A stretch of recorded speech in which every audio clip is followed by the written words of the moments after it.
This is the Universal Wrestling Podcast. Inside the ring, outside the ring, it's all here. We're talking about the greatest sport of all, professional wrestling. Now here's your host, the cream of the crop, Nick Dieterding. Come on! Welcome back to the Universal Wrestling Podcast. My name is Nick Dieterding. On this episode, we continue our conversation with former WWE writer Andrew Goldstein. And yes, Kyle from the Apron Bump Podcast is here. So without further ado, let's get to the interview. Here we go. And so that it's things like that. It's just like learning. It's almost like like working in a newsroom. Like, you kind of have to earn your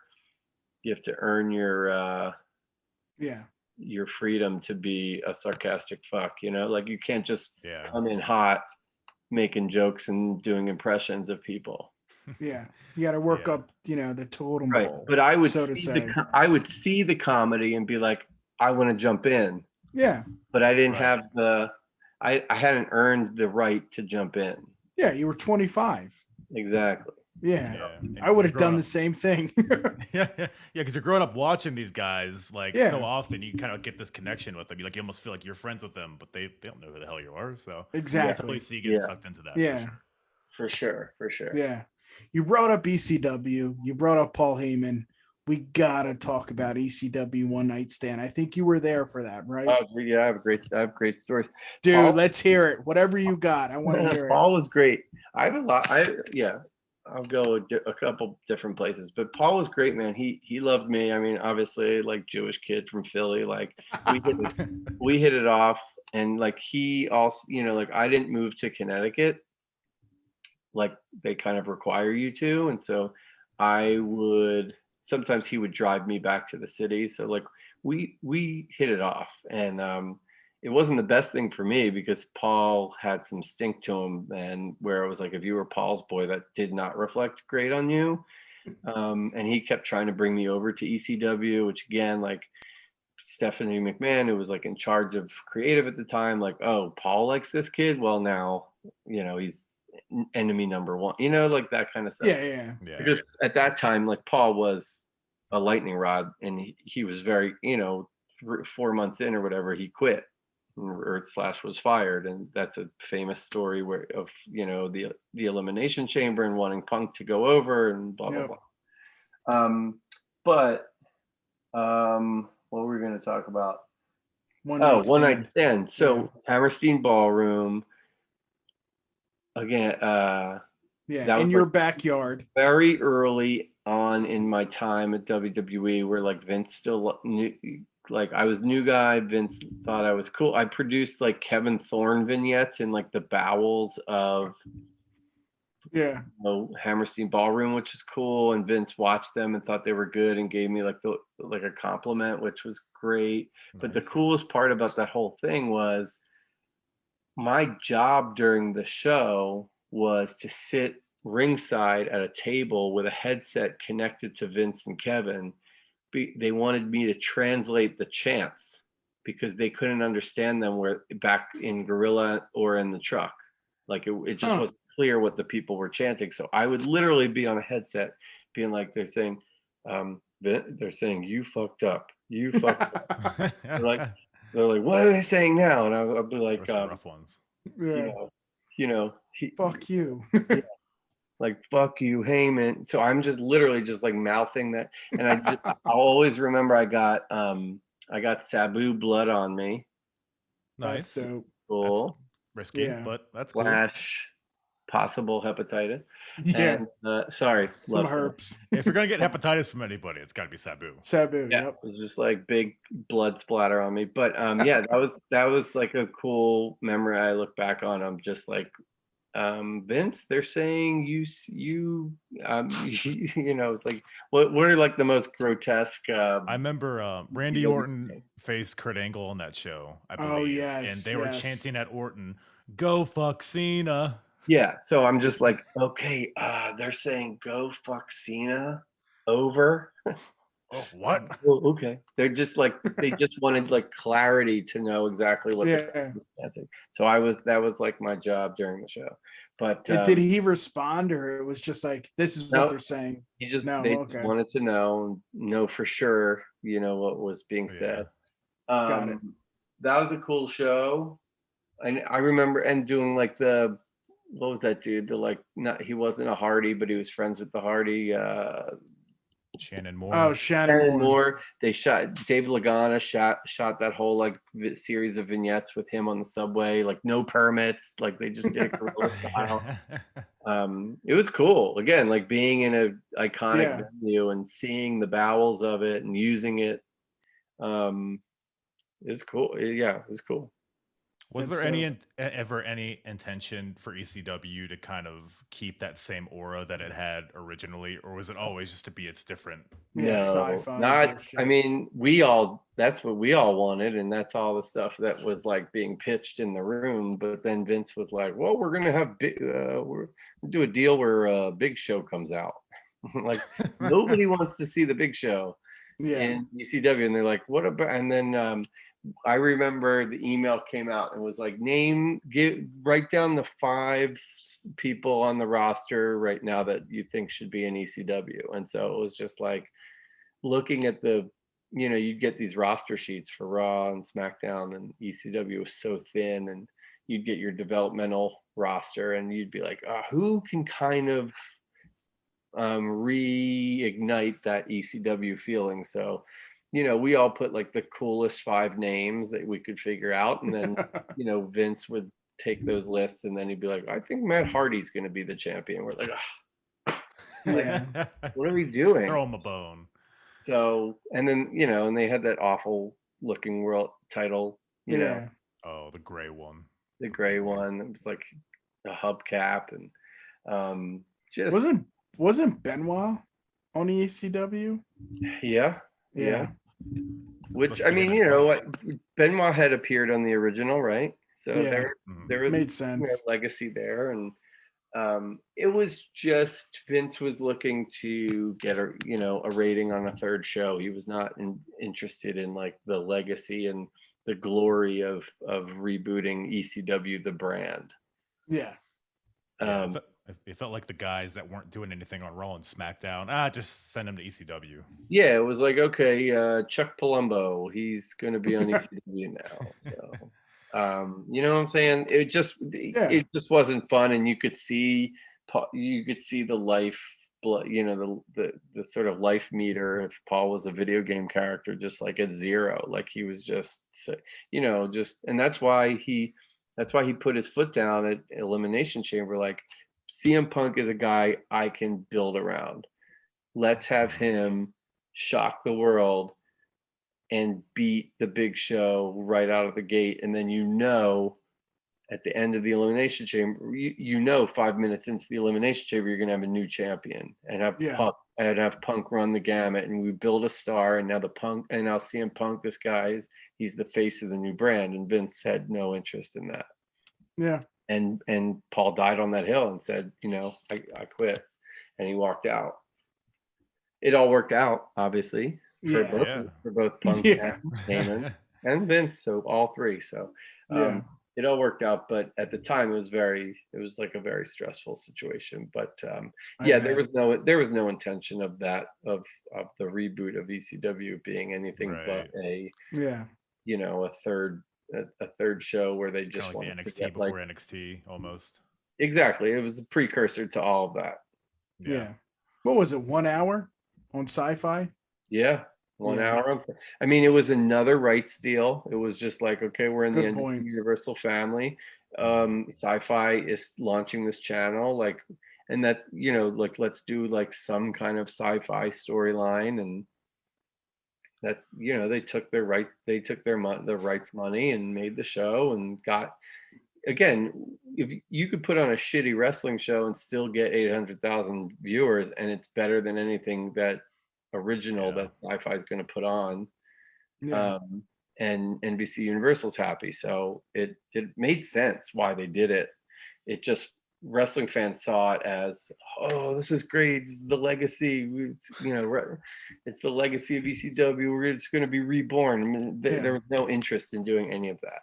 Hardcore Holly versus Zack Ryder, ECW. That was the other thing too. It was like, again, like, give us your 5 superstars that we can build this brand around. And then he was just like, I think Bob, we're going to send Bob Holly over there. Jesus. I bet he was happy. But again, like in the original ECW, if like the lights went out and the lights came back up and Bob Holly was standing in the middle of the ring, it would kind of be cool. Yeah, people would go ape shit. Yeah. So, it is what it is. But all fun stuff. The Kelly, what was it? Expose? The Extreme Expose. Oh my! I did the strip poker vignettes or. Oh, nice, with Knox, right? Yeah, I did. I did Kelly's breakup with Kevin Knox, where she hit him with the bouquet of flowers. That's dope. I did a lot of Kevin Thorne and R.I.P. What was her name? His valet. Ariel. Is she passed away? Ariel, yeah. I don't know. Oh wow, I didn't know that. Jeez. And so yeah, it was fun. I mean, like I said, and then it was fun. It's like guys like Tajiri came back and Super Crazy, and you did get those cool moments every once in a while where it was just like, but then you'd be at TV and you just look around at dudes doing nothing, and it'd be like, there's Irish Roadkill just like earning a paycheck but not on TV. There's Danny Doring, like and just incredible and like doing other nothing. ECW guys, they kind of use Justin, and there would just be like all these ECW guys like Balls Mahoney. Oh, okay, they're gonna put him on TV here and there and team him with Snitsky, like things like that. And it was just just didn't connect. Snitsky. I mean, once you put dudes like Danny Doring on WWE TV, like it's not gonna work. You know? They had some gems though. I was a big fan of Marcus Corvon. I mean, more so his TNA work. Oh yeah. The alpha male, the Pounce. You mean the Pounce? The Pounce. That finisher. Man, I was so sad. That was over. He was cool. I remember being on Vince's jet and playing him, and we played him VHS tapes of Monty Brown in TNA to be like, do you want to sign this guy or not? And then he doesn't answer to us. He just watched like 2 minutes of it. We turned it off, and then like a month later, it's like, here's Marcus Corvon. Yeah, it's like tailor made for WWE. One of the all-time bad name changes.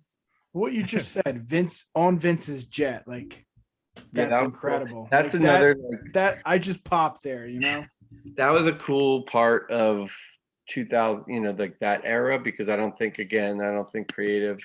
I could be wrong. I don't know that happens now, but that was a staple every week. We would go to Monday mornings. We went to White Plains, got on his plane, and flew to TV. Unless it was a drivable city, we flew to TV, and then went back and then did Raw, and then got back on his plane and flew to the next town, or slept over in the town and flew in the morning.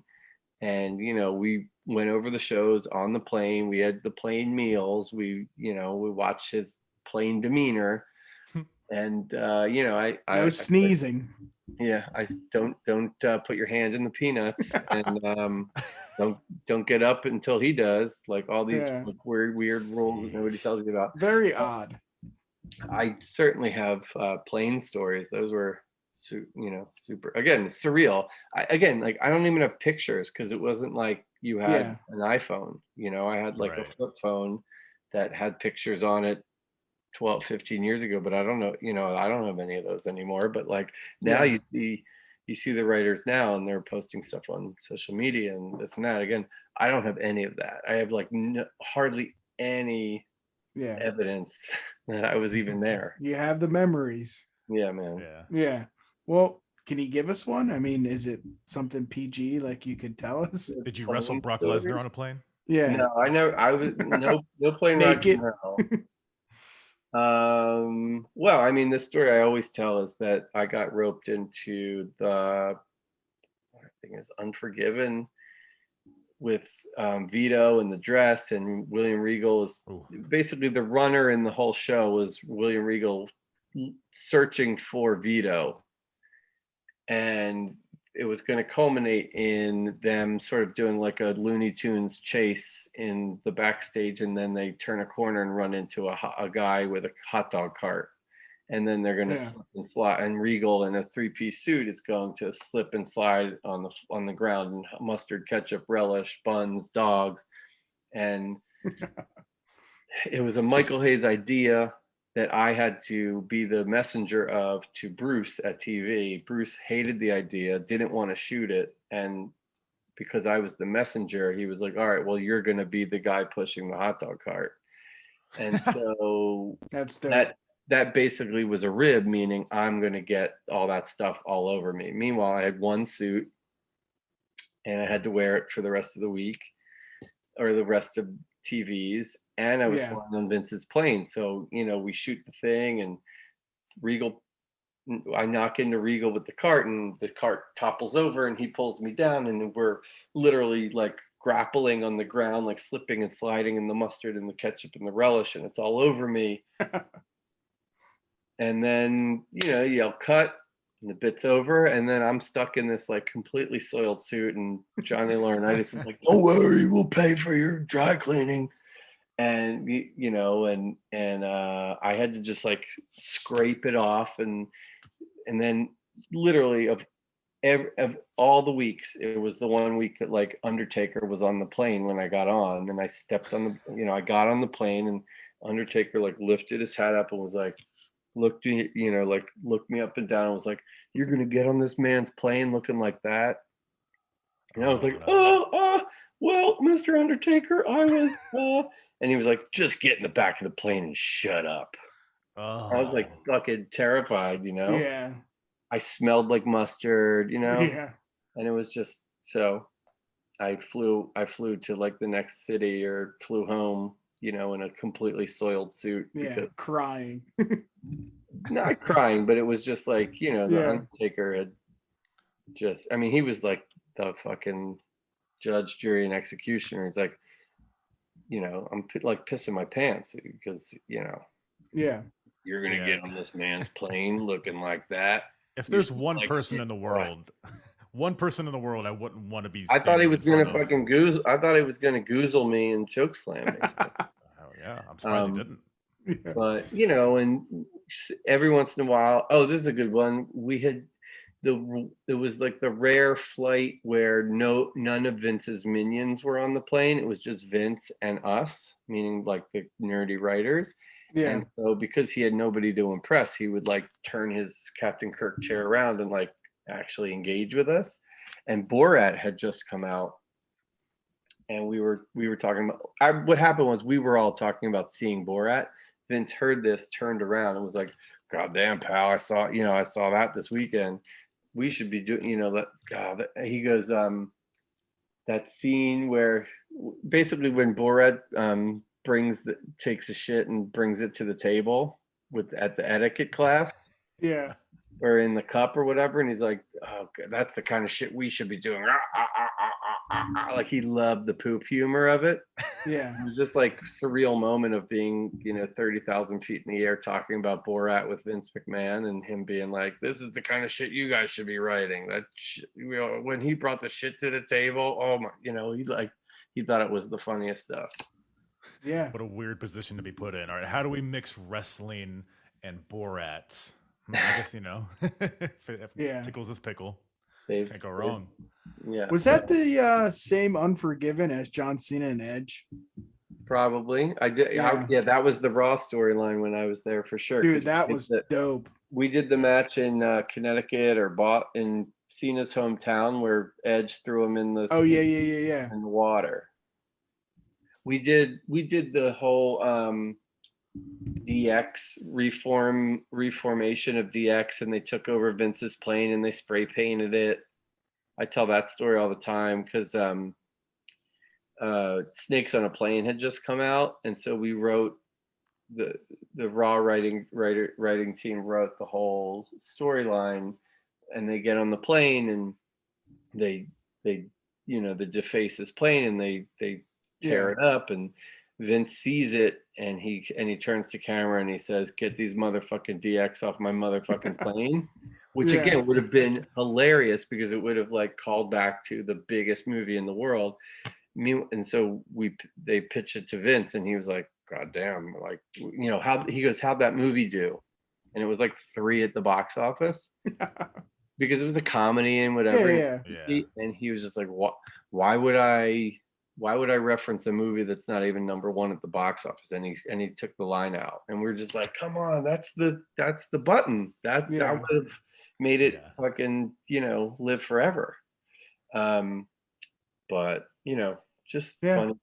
That's, again, it's like that's what we did, is try to put like current cultural references, sort of like weave them into the storylines and make wrestling sort of feel new and current and relevant. And again, this is 15 years ago, so now he's in his upper 70s, so imagine trying to convince him to do something current and relevant, and you have to explain to him the joke, and then you get his version of the joke, right? Because you're like, okay, here's why it's funny now currently, and then he takes that and processes it through his brain, and it comes out what we, a lot of times what you see on TV, which is just like not all exactly there comedy wise, because it's the 73-year-old version of that funny thing that happened in the movie. Yeah. The fact that he even watches movies is amazing to me. He seems like a guy that writes and then works out and then sleeps for an hour and then eats at like 3 a.m. But again, to his credit, matches like the Jackass match happened this year at WrestleMania, and it was great. And it didn't feel like there was a lot of it didn't feel like they missed the joke. Spot on. Exactly. Did you ever get to work the First Union Center? I don't know what it was called in 2006. I got to do Philly, which was great. Was it the FU Center at the time? I'd have to look it up. It was probably Wells Fargo, FU, I still call it the Spectrum too. So that's dope. Yeah, got to do Philly, which is cool. Got to do Boston Garden. Got to do the Madison Square Garden. Got to do Staples Center. What was it? Another cool one. Got to do Boardwalk Hall, which was super cool for me. As like kid going to Atlantic City as a kid. So things like that made the job like super fun. Like seeing the bowels of these like famous buildings, and like walking around and exploring and looking at all the memorabilia and going in the locker rooms and stuff. That's cool. Yeah. I actually want to like backtrack real quick to ECW just real quick, because we talked about One Night Stand, which is arguably the peak of that rebirth. I gotta get your thoughts on December to Dismember. Were you involved in that at all? Sure. Or I'm not sure the chronology of it. I'm not sure. Or maybe it was a year after. I was there in December of 2006, but I don't know that. I may have, if you told me the card. Well, that was the Elimination Chamber card, but that was like literally the only match that was advertised, which is crazy. If that's the case, then yes, I was there, because I was certainly there for the Elimination Chamber, where again Paul died on the hill and left. December 3rd. Yeah, right. Because I was there through the new year, and then they let me go like real early in February. Yeah. And it was annoying because I missed Rumble and Mania. Yeah. Oh man, you're almost there. So I basically came in right after Mania and left before Mania. I was like between Manias. So I never did a Mania and I never did a Rumble. Right. But I got to do Unforgiven and Backlash and the Hall of Fame too was iconic. Yeah, Brett because I think Dusty went in that year, which and he like broke the rule and thanked the creative team. And did he say Vince's name too? Which was cool. No, not. So, yeah, that's probably like my biggest. Excuse me. I wish I had a picture of me and Dusty. Yeah. But again, it's like nobody had iPhones like in their hip pocket. No. So That's almost cooler though. That it's just like your experience, and kind of more personal that way in some ways. Yeah. This is so apropos of nothing and random, but you have a bit of a Wheeler Yuta look to you. Man, I get that all the time, dude. I didn't know if it was if it would be effective or not, but like I'm just looking at you. He wouldn't care. Yeah, my name's Kyle Yuta.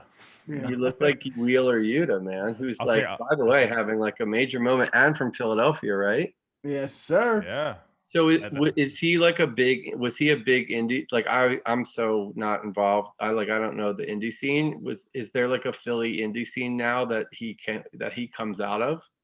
I don't think so, right? I think it was New Japan. I had never heard of him, honestly, until he showed up in AEW. Oh, really? I think he's a young guy, obviously. So because who's that other guy that went to Northeast High? Beretta and the Best Friends. No, the cruise in WWE, the cruiserweight, who's like the wrestling technician. He did like the PowerPoint presentation. Oh, yes. He was just on. Yeah. Yeah, so he comes out of like the Philly indies and stuff. Yeah. So it's just like I don't know any of that, but like whenever I hear like dudes are from Philly, it's like I love it. Yeah, I dig it. Yeah, I would believe that. Yeah, no one cool comes out of Virginia. So at least not my part of Virginia. Magnum TA. Okay, so what, it was 40 years ago, 50 years ago? You go. The last cool one. Hey, Mickey James, I think, is down the road almost. But Magnum's probably the biggest star from Virginia. I don't know, maybe like is Dick Slater from, I'd have to look it up, but Magnum for sure is like the biggest star. Dick Slater to be my pride and joy personally, but No, definitely not. Who else from PA? Like currently, other than the Best Friends in Utah. I feel like there's like probably a big one that we're all missing. I can't think of anybody. Are they all from Philly? What's his name? Beretta? Not Beretta, but the other best friend. Chuck, correct? Yes. Yeah. He certainly looks like he's had a few cheesesteaks. he's not that individual, but no. That's cool. Yeah. So you watch AEW too? Yeah. I enjoy it. I mean, I'm critical for sure. I think they make some big mistakes, booking wise and production wise. But what I always say about them is, you watch the 2-hour show, and you could find a million things wrong with it, but every week they deliver on something that makes you kind of say, holy, like that kind of is a holy shit moment. And I talk about all the time, holy shit moments are like the reason wrestling survives, and why wrestling is, it manufactures the moments that you rarely get in the big four sports, which those happen organically, and you never know when they're going to happen, and they're very few and far between, right? The like real holy shit jaw drop moments, and wrestling is able to manufacture them. And when WWE really wants to, they're really great at it. Yeah. AEW, week to week, they pretty much give you one a week.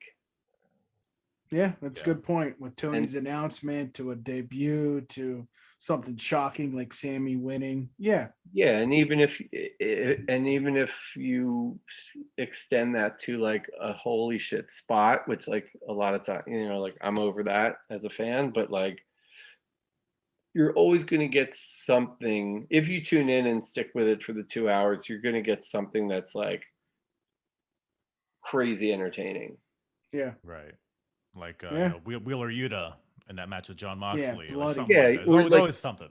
You're gonna get blood. You're gonna get something that you don't see or you haven't seen in a long time, because they let the guys, as Batista talks about, like WWE took away all of the wrestlers' toys, right? No blood, no cursing, no violence, nothing, and. You're in a cage match, you don't use the cage. You're in the elimination chamber, they've never touched the cage, right? Yeah. And so you watch AEW and it's like girls are bleeding, guys are bleeding, dudes are taking risks, promos are, towing the line between real and scripted, and the the line between what's real and what's fake is blurry and all that good stuff. Yep. Yeah. To And me, you get AEW, Jim Ross too. Oh man, Jim Ross, I feel like is like he hates wrestling every time I hear him commentate. Yeah.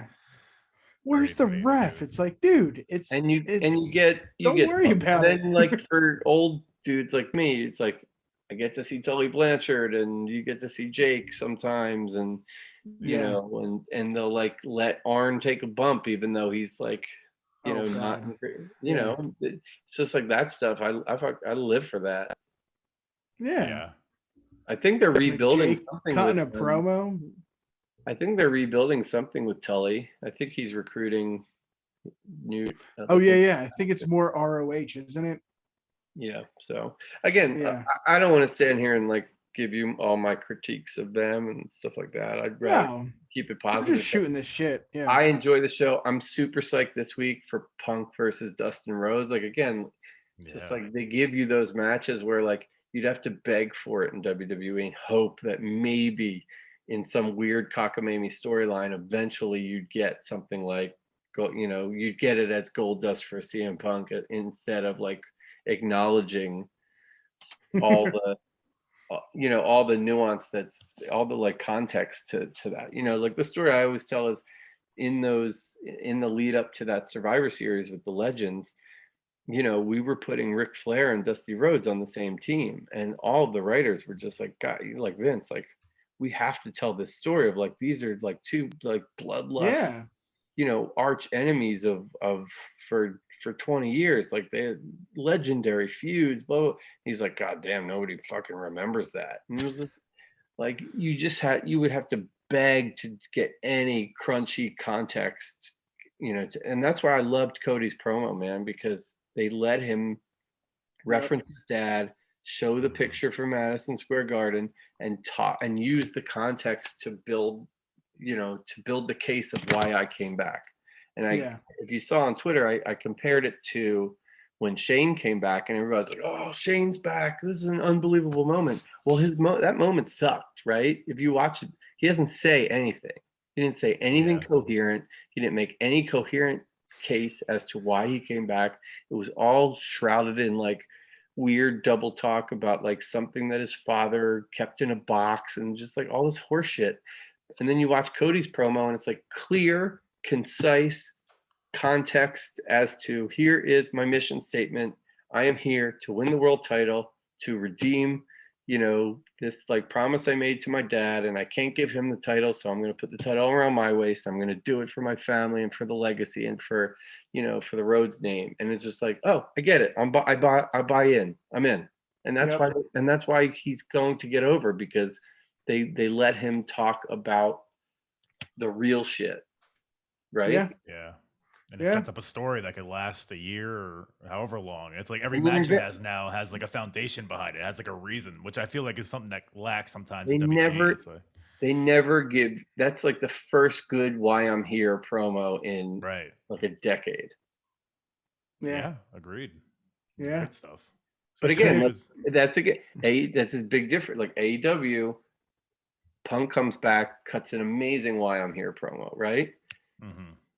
So it's out, you know, it's different ways of doing things, and I'm glad WWE, everyone, you know, every once in a while will do it. But then you have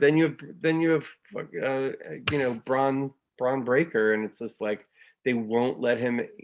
They'll have him introduce his father at the Hall of Fame, but then they won't go all the way with letting him be a Steiner, and it's just like that's all people want is wear the singlet, do the dog bark, run around the ring, do the suplexes, and be the son of you know, continue the Steiner legacy. And they just fight against this stuff that would just make them a ton of money. I just don't understand it a lot of times. I mean, the same with like Curtis Axel was just like a huge ball drop, right? Like they could have easily just embraced the perfect thing, given him the singlet, and just like let him go, and he would have gotten over. Yeah, I think Charlotte Flair is a pretty good example, because it's like she references the family but also does her own thing. Charlotte's one, like that's what, again, no consistency. They do it with Charlotte, they do it with Natty, they do it with Randy Orton, they do it with Cody, but then they won't do it with Braun Breaker, and they won't do it with Curtis Axel, and they won't do, there's Ted just DiBiase.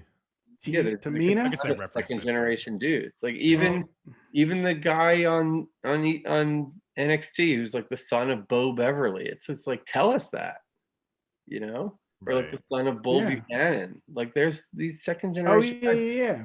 It's just like, tell us that. Tell that story. I would immediately care.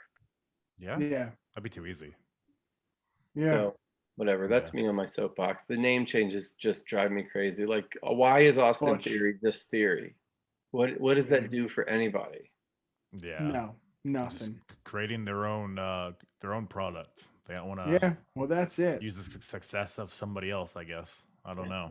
So the name thing, like I get hung up on gear and names and like little things like that. Theme songs. Crazy. If I ran a promotion, I swear I would be like Bill Watts, man. Not the racist part, but like I would be like the curmudgeon who is like, well, your opponent's wearing black tights. You need to take off your, like you need to change your gear and be a different color. Like things like that drive me crazy when it's like dudes that look like a tag team are wrestling. Yeah. Those details matter though. They add up, especially when it's a bunch of little things like that. And if you've been watching it for as long as we have, like you see those things and you just ask yourself, like, why? Yeah, it's quality control and they want to own the name, copyrights and all that. Yeah, and my theory is always just like you would make all the money back that you would make on royalties for owning the name. Yeah. On the fact that Joe Hennig would get over huge and become a big marketable superstar for you if you let him be like Joe Perfect, for instance. Yeah. And and they're like, oh well, we don't want to put that on, we don't want to put that burden on him. Well, you put it on Randy Orton and look how he turned out. You put it on Charlotte Flair, look how she turned out. You put it on Natty, she's literally the Guinness Book of World Records for the longest tenured superstar, whatever. So it's just like, you're cutting your nose to spite your face so many times. It's like Braun Breaker is like the most egregious one. This dude could be gigantic. Just give him the last name. If you just let him be like, whatever you want to, whatever mishmash you want to do with it, like Braun Steiner or whatever, just like, it's so easy. And they overthink it and everything's a money grab. And I think on the back end, they would make all that money anyway. Yeah. Because he would go and main event WrestleMania. Absolutely. And now, because he could do it now. He certainly, that's still his ceiling, but like, I think it's a harder road. Yeah. Roman Reigns. They gave, he's got the name that they own. That's cool. That, but they let him acknowledge that he comes from the Samoan dynasty. So just like, at least acknowledge it. Let him say, I'm a Steiner. Yeah, acknowledge him. Do the Steiner thing, So, anyway. Yeah. Soapbox. Yep. Anyway. You brought up Cody. My opinion, I don't think there's a better person to beat Roman. What do you think? Yeah, I hope they take it slow. I hope they don't do it at like an unmeaningful time. I hope we don't get the match 1,000 different ways before we get the match. But yeah, I mean, that would be amazing. I mean, the money is is Roman Rock at WrestleMania. Like, I'm the head of the table, and then the Rock's like, no, I built the fucking table. Like, the table's mine. And just let them do their thing, especially going back to them in Philly with the booze and, Rock being like, whoa, what's going on? Yeah, like I was there. Trying to give Roman the rub and it not working and telling that whole story. That's the money. But I think with Cody there, I mean, they're in desperate need of like money baby faces. And I think Cody fits that bill. And, it's just hard because they're on TV so much that it's really hard to, like, Cody's fresh now, but 6 months from now, is it going to be as cool? Probably not. No. So, I just hope that they make it, I hope when they do it, if they're going to take the title off, it's been 600 days. If they're going to do it, make it mean something. Yeah. Don't just flip it to Cody and then give it right back to Roman. You know what I'm saying? Yeah. I feel like he needs to lose before Rock, but he's going to carry it into WrestleMania. He's going to have the title. I would hope so. In LA, let's, come on. It's easy. Yeah. Yeah. But, at the same time, that's a main event with or without the title. So that's another good point. Have Cody or whoever be the champion and that be a separate thing. And then you can still headline. And plus it's 2 nights, WrestleMania. So a lot of ways they could go with that. But yeah, I think either, Cody, Drew McIntyre, even like Jey Uso, there's a story there, Seth Rollins. So yeah. I got to wrap it up soon, but I want to ask you guys a question that I've been playing with in my mind. Hell yeah, let's do it. This is how we'll end it.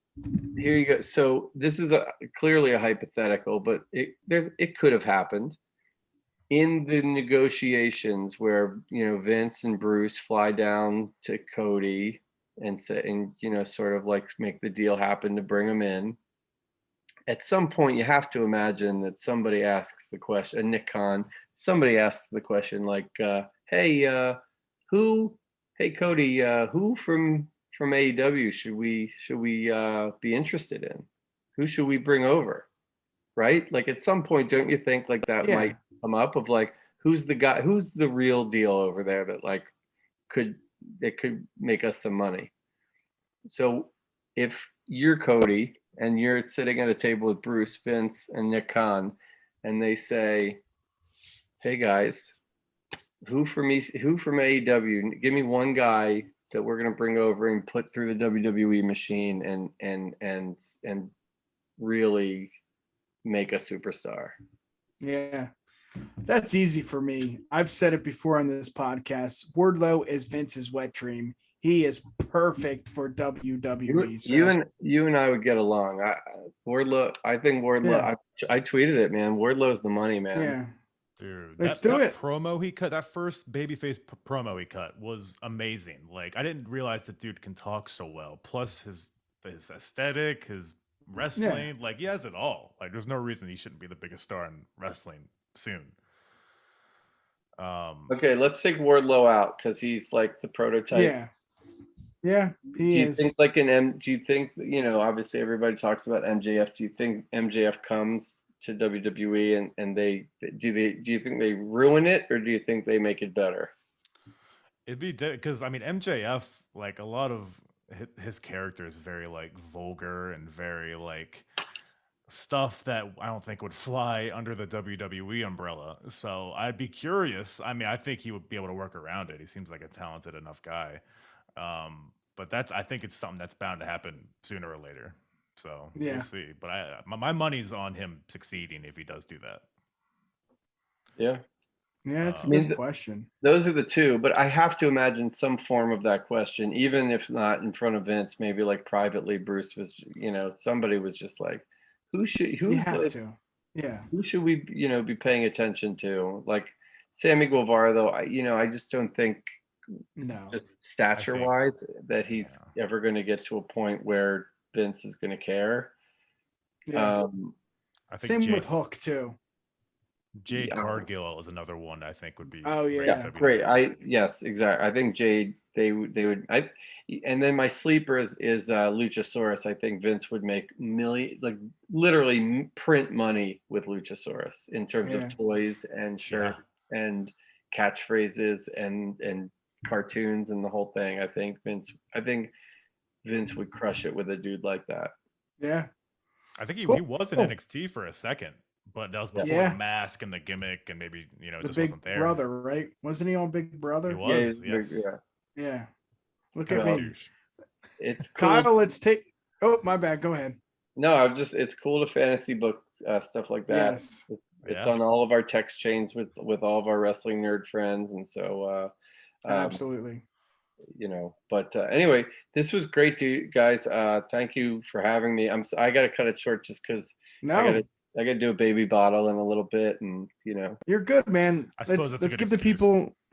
Yeah. Let's give the people what they want really quick. Where can they find you? Yeah, man. On Twitter at AngeGold, ANGEGOLD. I tweet about wrestling. I tweet jokes and I tweet about wrestling a lot. And if you tweet me a question, I usually will answer it. So feel free. On Instagram, it's at Goldstein Andrew, Goldstein Andrew. And then I'm a TV showrunner and writer and producer, and so I made this show last year, and it just dropped last week, and episode 2 dropped this week. It's a game show on Complex.